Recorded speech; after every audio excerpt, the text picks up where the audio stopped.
Nikiripoti wilaya Mbozi mkoani Songwe, langu jina ni Joseph Oncheng kutoka Kankono Media.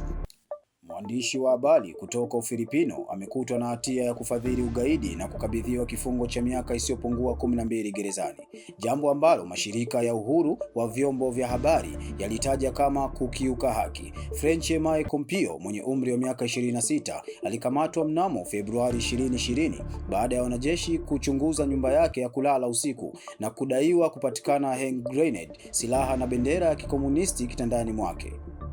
Mashirika ya haki za binadamu yalisema kuwa mashtaka hayo yalitengenezwa kwa uongo na Kompio alitambuliwa kama hasimu wa serikali ya kazi yake ya uandishi ambayo ilikosoa polisi na jeshi.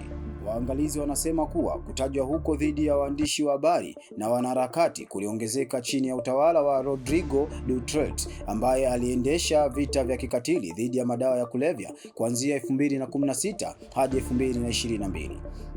Anakabiliwa na kifungo cha miaka 12 gerezani. Mwenzake waliokuwa wakiishi chumba kimoja, Marie Domique, naye alikutwa na hatia ya kupewa hukumu sawa na yake. Waziri wa masuala ya polisi wa Afrika Kusini Firoz Kachalia amesema kwamba vikosi vya usalama bado havijaweza kupambana na magenge hatari ya uhalifu. Katika kukiri waziwazi kunaonesha ukubwa wa tatizo la uhalifu nchini humo. Ghasia za magenge pamoja na wizi zinachangia mauaji mengi nchini Afrika Kusini, ambayo ina moja ya viwango vya juu zaidi vya mauaji duniani. Kachalia alisema vurugu za magenge zimezidi kuwa ngumu, hasa katika majimbo ya Eastern Cape na Western Cape, zikihitaji mikakati mipya zaidi ya polisi wa jadi. Siamini kwamba kwa sasa tuko katika nafasi ya kushinda magenge haya, waziri huyo aliwaambia waandishi wa habari siku ya Jumatano. Jeshi la Marekani limeanza uhamisho wa hadi wafungwa 7,000 wa kundi la Islamic State kutoka gereza la kaskazini kwenda mashariki mwa Syria kuelekea Iraq, huku serikali mpya ya Syria ikichukua udhibiti wa maeneo ambayo kwa muda mrefu yalidhibitiwa kwa uhuru na vikosi vya Wakurdi. Komandi ya kati ya Marekani US CENTCOM imesema kuwa tayari imehamisha wapiganaji 150 wa Islamic State kutoka mkoa wa Hasakei kwenda eneo salama nchini Iraq. Uhamisho huu unafuatia makubaliano ya kusitisha mapigano ambayo yamewekwa sehemu kubwa ya kaskazini hadi mashariki mwa Syria nchini udhibiti wa Damascus, baada ya vikosi vya kidemokrasia vya Syria vinavyoongozwa na Wakurdi kuondoka katika maeneo muhimu, ikiwa ni pamoja na vituo vya wafungwa vinavyoshikilia maelfu ya washukiwa wa Islamic State na familia zao. Kundi la haki za binadamu la Leplif ilionya kwamba wafungwa waliohamishwa hadi Iraq wanaweza kukabiliwa na mateso ya kunyongwa na kuhimiza serikali ya Uingereza kubaini kama raia wote wa Uingereza walikuwa miongoni mwa wale waliohamishwa.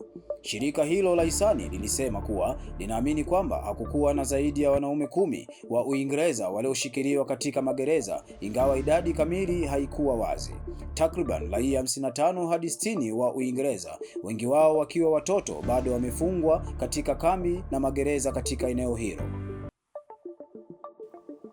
Winga matata wa Liverpool Mohamed Salah hatimaye alirejea kwenye kikosi cha kwanza cha Liverpool na akapiga mechi yake ya kwanza tangu alipotoka kuiwakilisha Misri katika michuano ya soka ya bara la Afrika AFCON.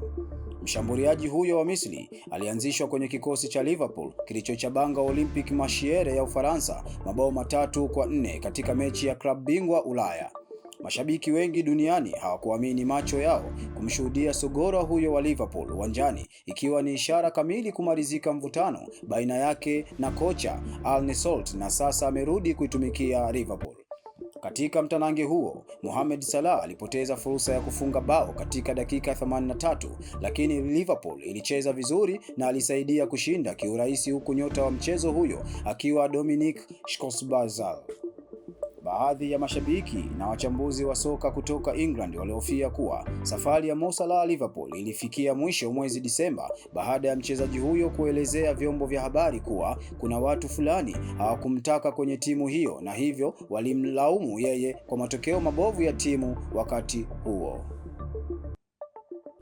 Mwisho wa habari. Usisahau kusubscribe, kulike, kucomment ili uweze kupata updates mbalimbali kutoka Kankono.